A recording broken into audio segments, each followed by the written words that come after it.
यशोमती मैया के नंद लाला। जब से कान्हा का जन्म हुआ है ना, मैं तब से देख रही हूँ, तब से हम पे कोई भी संकट आती है ना, तो अचानक से कोई अपरिचित हमारी सहायता करने आ जाते हैं, और जाते समय कान्हा की आज्ञा लेके जाते हैं, और कभी कभी तो इसे प्रभु बोल के जाते हैं। बाबा संभालो। यशोदा, इस जानकी को चढ़ो है और विचित्र विचार तुम्हारे मन में है। अरे सब जानते हैं कि हमारा परिवार राजसी, तुम्हें पता ना चल तो होगा, पर हमारे कान्हा को सब राजकुमार ही समझते हैं देखकर, इसीलिए उसे सम्मान देने के लिए सब ऐसा ही करते हैं, और कोई बात ना है।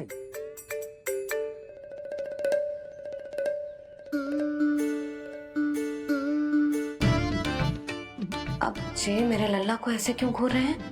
बुरी दृष्टि लगाएंगे क्या? वैद्यराज जी, आपके सहायक तो गए, अब आप यहाँ क्यों? वो क्या है ना, मैं अपने रोगी का निरीक्षण करके पूरी तरह से संतुष्ट होकर ही जाता हूँ।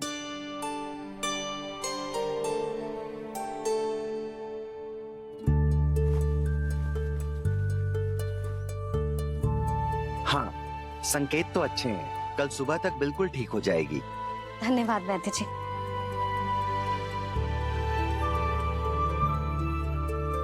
बस तो फिर हम कल पकड़न पकड़ाई खेलेंगे जानकी।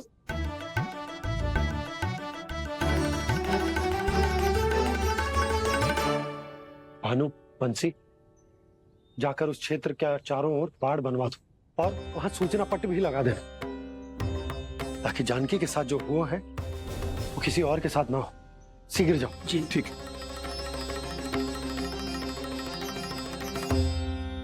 बाढ़ और सूचना पट लगवाने से समस्या का समाधान नहीं होगा बाबा। निर्दोष पशु सूचना पट देखकर भी कुछ समझ नहीं पाएंगे।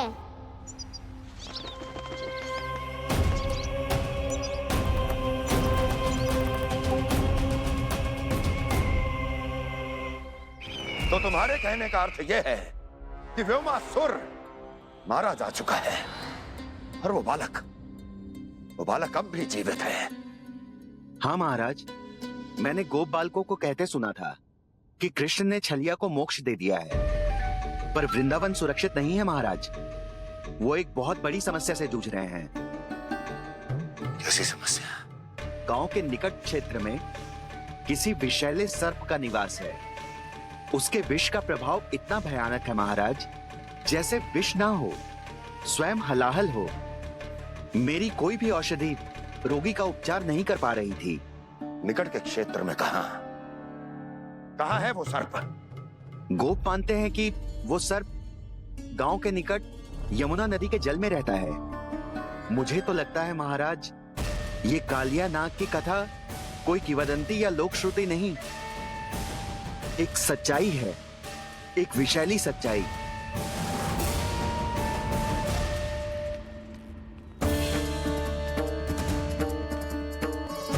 कालिया का सामना करने का समय आ गया है, पर उससे पहले मुझे बुलाना होगा उन्हें।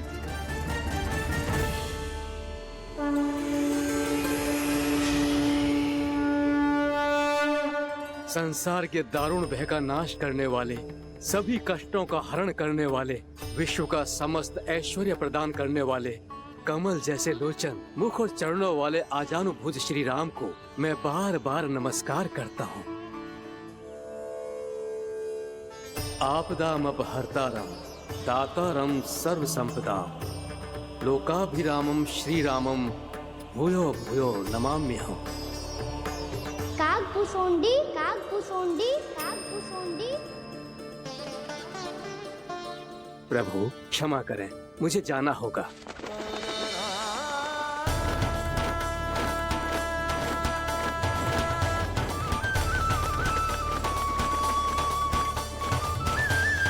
प्रणाम प्रभु।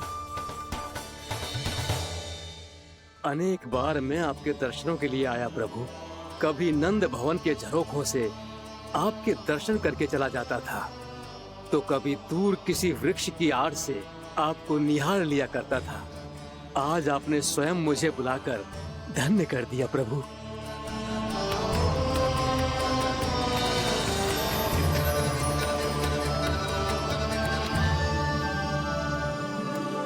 मैंने आपको यहाँ एक विशेष कारण से बुलाया है। आपके श्राप से इस कालिया नाग को मुक्त करने का समय आ गया है। ये तो बहुत ही उत्तम समाचार है प्रभु। इतने वर्ष बीत गए, मुझे आज भी स्मरण है वो दिन जब मैंने उन्हें श्राप दिया था। अपने क्रोध पर नियंत्रण खोकर बहुत बड़ी भूल कर दी थी मैंने प्रभु।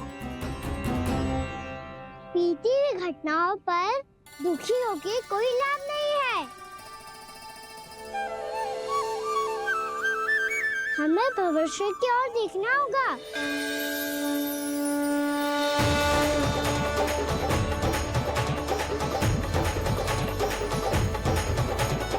आदेश कीजिए प्रभु, क्या आज्ञा है आपकी? जब मैं कालिया नाग का सामना करने जाऊं, तो आप यहीं रहेगा। आपको अपने आप पता चल जाएगा कि कब क्या करना है। और हाँ, लौटते जाते समय नारद मुनि से कहेगा, वो आकर मुझसे भेंट करे। अवश्य प्रभु, प्रणाम। क्या इसने सच्ची में देवर्षि नारद को बुलाया है? नारायण नारायण, आपको संदेश भेजने की आवश्यकता नहीं थी। आप स्मरण करते और मैं चला आता। तुम्हारा कल्याण हो नारद।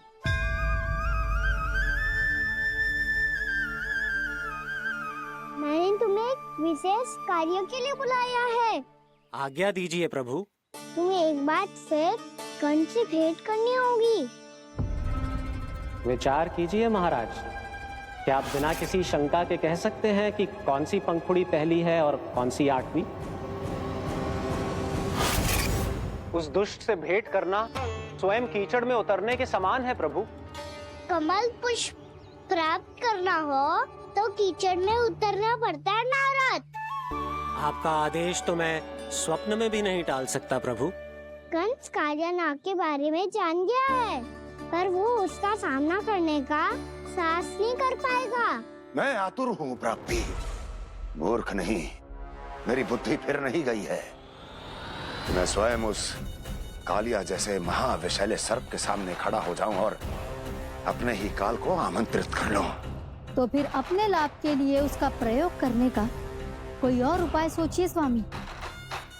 कुछ ऐसा कीजिए कि यमुना नदी का पूरा जल विषैला हो जाए और वृंदावन वासी उसका उपयोग करे, और आपका काल कहलाने वाला वो बालक स्वयं काल के गाल में चला जाए। उत्तम उत्तम सुझाव है प्राप्ति। अब मुझे उस कालिया तक पहुंचने का मार्ग ढूंढना होगा। उसको विवश करने का कोई उपाय ढूंढना होगा, क्योंकि व्यक्तिगत रूप से उससे भेंट करना असंभव है। असंभव। आप सही कह रहे हैं प्रभु। कंस में उतना सामर्थ्य नहीं कि वो कालिया नाग का सामना स्वयं कर सके। वैसे तो कालिया गरुड़ देव का भी सम्मान नहीं करता, तो फिर वो कंस का सम्मान क्यों करेगा भला? नहीं करेगा, पर कंस तुम्हारा सम्मान अवश्य करेगा नारद। तुम्हारी बातें भी सुनेगा और मानेगा भी। ये मेरी योजना का बहुत ही महत्वपूर्ण भाग है। तुम कंस के पास जाओ और कहो कि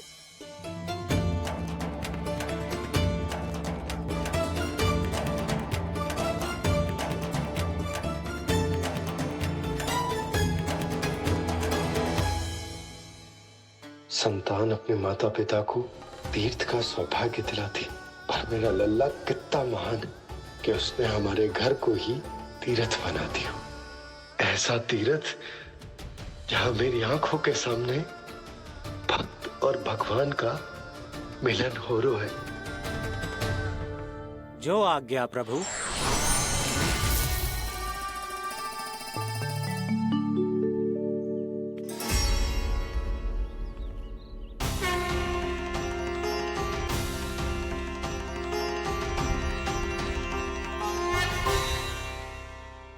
बाबा, कान्हा, ये सब क्या चल रहा है? पहले काक भुसुंडी जी और फिर जे नारद जी। क्या योजना बना रहे हो तुम? कान्हा, बताना लल्ला, क्या सोच रहे तू? कान्हा देख, अगर तुझे अपने बाबा को ना बताना हो ना, अपने भक्त को बता दे। क्या सोच रहे हो लल्ला? क्या करने वाले हो आप?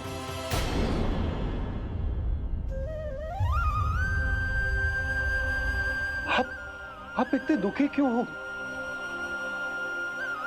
कान्हा, कान्हा, क्या होगा? क्योंकि मुझे आभास हो गया है बाबा, समय आने वाला है। कौन सा समय आने वाला है लल्ला? सीधे सब कुछ बदलने वाला है। भैया को मेरा सत्य पता चल जाएगा बाबा।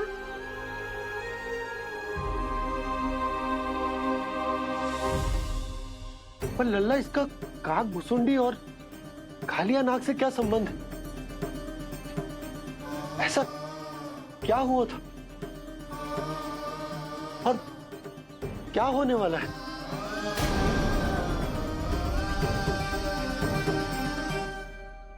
जो होने वाला है बाबा, उसका संबंध उससे है जो सैकड़ों वर्ष पहले हुआ था।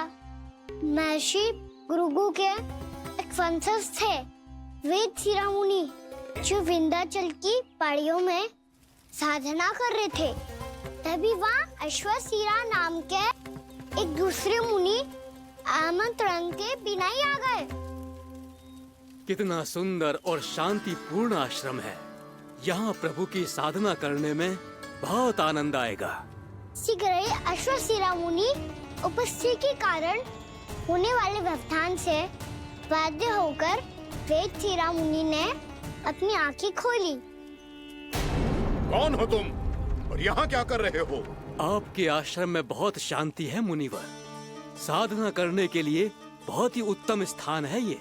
मैं चाहता हूँ कि मैं भी यहाँ। आप यहाँ साधना करना चाहते हैं, लेकिन इतना भी नहीं जानते कि किसी के आश्रम में प्रवेश करने से पहले उसकी आज्ञा लेनी चाहिए।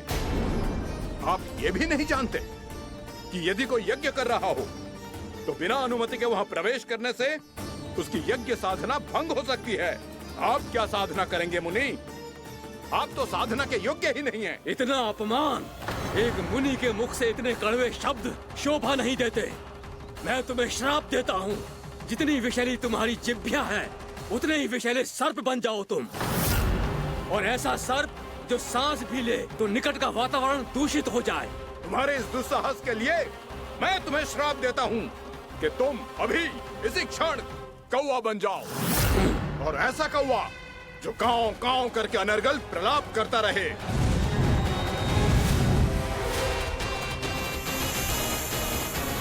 ये मैंने क्या किया? ये मैंने क्या किया?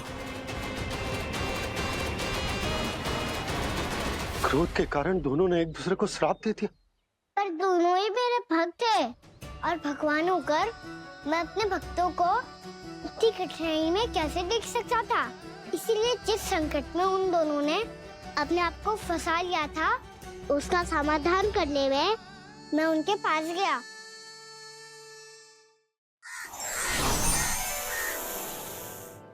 देखिए ना प्रभु, ये क्या हो गया हमसे? हमारी रक्षा कीजिए प्रभु, मार्ग दिखाइए हमें। क्रोध पर नियंत्रण ना होने के कारण आप दोनों ने एक दूसरे को बहुत ही भीषण संकट में डाल दिया है। आप दोनों ही तपस्वी, तप के बल से दिए गए आपके श्राप को लौटाना भी संभव नहीं है। प्रभु कोई तो उपाय होगा, हम आपके शरण में हैं प्रभु। अपराध तो हमसे हुआ है प्रभु, पर अब आपसे ही आशा है, कुछ ऐसा कीजिए भक्त वत्सल, जिससे हम दोनों के श्राप का प्रभाव कुछ कम हो जाए। आप दोनों ही मेरे भक्त हैं, इसलिए आपकी पीड़ा का निवारण करने का एक उपाय है मेरे पास। वेद शिरामुनि, जब आप कालिया नाग बनेंगे तो आपको मेरे चरणों को अपने शीश पर धारण करने का सौभाग्य मिलेगा। और अश्र शिरामुनि, आप काग योनि होने के बाद भी आप श्रेष्ठतम ज्ञान और सर्वाधिक यौगिक सिद्धियों के स्वामी होंगे और प्रवचन दिया करेंगे। इसके बाद अश्वशिरा मुनि काक भुसुंडी बन गए, जिन्होंने आगे चलकर सेम गरुड़ देव को रामायण सुनाई। और मुनि वेदशिरा महर्षि कश्यप और देवी कत्रियों के पुत्र कालिया नाग बनकर जल में। और अब वही कालिया नाग जमुना जी में, जिनके कारण जानकी के प्राण लगभग चले ही गए थे। अब कालिया नाग को उचित स्थान पर भेजने का समय आ गया है बाबा। पर ये तो अच्छी बात है कान्हा, वेदशिरा मुनि को दिया हुआ तुम्हारा वचन भी पूरा हो जाएगा, जमुना जी की शुद्धि भी हो जाएगी। इस सब के बाद भी तुम दुखी क्यों हो? क्योंकि इसके बाद मैया के सामने मेरा रहस्य खुल जाएगा बाबा। उन्हें पता चल जाएगा कि उनका बालक कोई साधारण बालक ना है। भविष्य में जो होने वाला है उसे सबके सामने घटने से रोकना मेरे लिए भी संभव ना होगा। मैया को सब पता चल जाएगा। क्या पता चल जाएगा रे मुझे?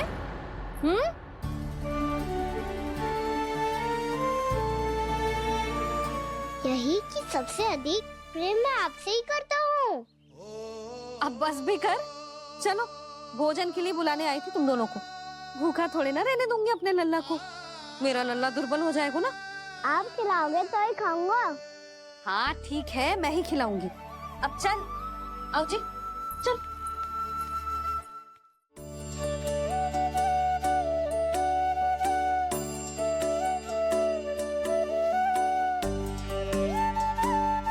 मैया खेलो ना मेरे साथ। मैया सुनो ना, मेरी बात ना मानोगी? अभी बहुत कार्य पड़े लल्ला, देख जानकी को औषधि भी देने जानो है ना। औषधि मैं दे दूंगा, फिर तो खेलोगी ना आप मेरे साथ। पिछले कुछ दिनों से अपनी मैया का अधिक से अधिक प्रेम पाने का प्रयास करो है कान्हा। इसका तो एक ही अर्थ हो सकता है कि कछु बहुत बड़ो होने वालों है। कान्हा रुक जा लल्ला। कान्हा क्यों तंग कर रहा है? मैया को पहन लेना। कान्हा, कान्हा, ये क्या करो तूने?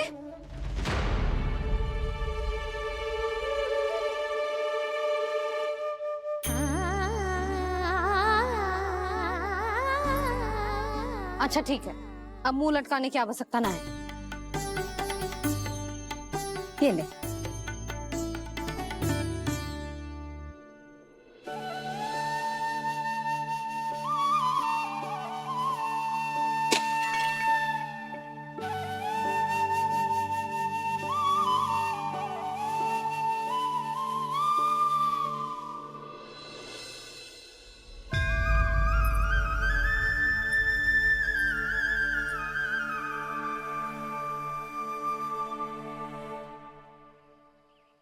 तंग करे मैया को खिजाए, खेले रूठे मनाए,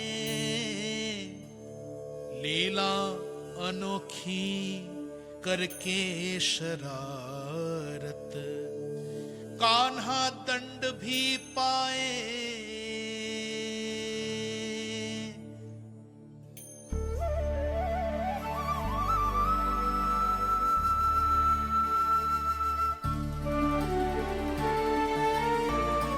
रूठना मनाना, खेलना खिलाना, पहले शरारत करके क्रोध दिलाना और फिर क्षमा मांग लेना, ये सब जानबूझकर कर रहे है कान्हा, जैसे जीवन भर के लिए अपनी मैया की ममता को अपने हृदय में समेट कर रखना चाहते हो।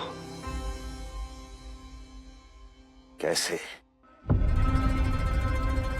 कैसे करूं उस कालिया से मित्रता, कैसे करूं उसका उपयोग?